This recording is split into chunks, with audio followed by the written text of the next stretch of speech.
আফগানিস্তানের বিপক্ষে do or die ম্যাচে মাঠে নামার আগে এবার বড় সুখবর পেল বাংলাদেশ ক্রিকেট দল।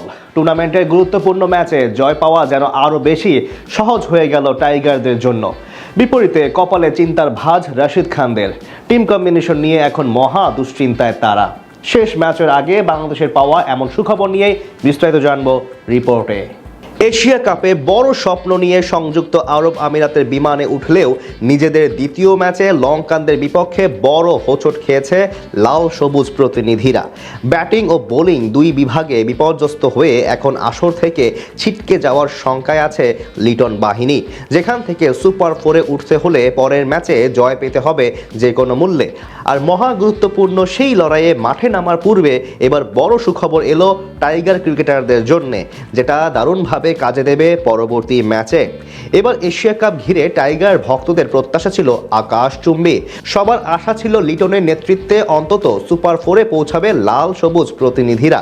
তার অন্যতম কারণ শেষ 3 সিরিজ ধরেই দারুণ ক্রিকেট খেলেছে টাইগার ক্রিকেটাররা, কিন্তু মূল মঞ্চে গিয়েই যেন খেই হারিয়ে ফেলে সবাই। প্রথম ম্যাচে হংকংয়ের বিপক্ষে জয় পেলেও লঙ্কানদের বিপক্ষে দ্বিতীয় ম্যাচে হারতে হয় বড় ব্যবধানে, যার সুবাদে এখন নির্ধারিত লক্ষ্য থেকে অনেকখানি দূরে চলে গেছে লিটন বাহিনী। সেখান থেকে আপাতত সুপার ফোর খেলতে হলে আফগানদের হারানো ছাড়া কোনো বিকল্প নেই। আর সেই ম্যাচের পূর্বে এলো মন ভালো করার মতনই সংবাদ।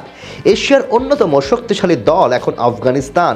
সময়ের সঙ্গে সঙ্গে দারুণ উন্নতি করেছে রাশিদ খানরা। এবার টুর্নামেন্টে এরই মধ্যে প্রথম ম্যাচ জিতে আছে বি গ্রুপের সবার উপরে, কিন্তু নিজেদের দ্বিতীয় ম্যাচে মাঠে নামার আগের দিন পেল বড় দুঃসংবাদ। ইনজুরির কারণে আসর থেকে ছিটকে গেলেন দলের অভিজ্ঞ পেসার নাবিনুল হক। জানা যায় টুর্নামেন্টের আগে থেকেই শোল্ডার ইনজুরির সাথে লড়াই করছিলেন তিনি, তবে ঝুঁকি নিয়ে তাকে স্কোয়াডে রাখে নির্বাচকরা। কিন্তু প্রথম ম্যাচ শেষ হয়ে গেলেও এখন পর্যন্ত সুস্থ হতে পারেননি তিনি।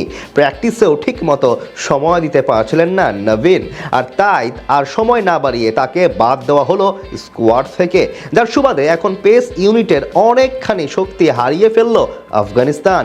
অভিজ্ঞ এই ফাস্ট বোলার বরাবরই ভালো করেন বাংলাদেশের বিপক্ষে। তাছাড়া সংযুক্ত আরব আমিরাতের উইকেটে বেশ ভালো কার্যকারিতা রয়েছে তার। তাই স্বাভাবিকভাবে এই পেসারের বিদায় বিশাল ধাক্কা আফগান শিবিরের জন্য, সেই সঙ্গে বাংলাদেশের জন্য বড় সুখবর। পরিসংখ্যান বলছে বাংলাদেশের বিপক্ষে নবীনুল হক এখন অবধি 3 ম্যাচ খেলে শিকার করেছেন 6 উইকেট। ইকোনমি রেট মাত্র 6.5 এবং গড় 12.83। তাই স্বাভাবিকভাবে তার মতো পেসার ছিটকে যাওয়া প্রতিপক্ষ হিসেবে স্বস্তির খবরই বটে। এদিকে নবীনের বদলে আফগানিস্তানি স্কোয়াডে নতুন করে যুক্ত করা হয়েছে তরুণ আবদুল্লাহ আহমেদ জাইকে।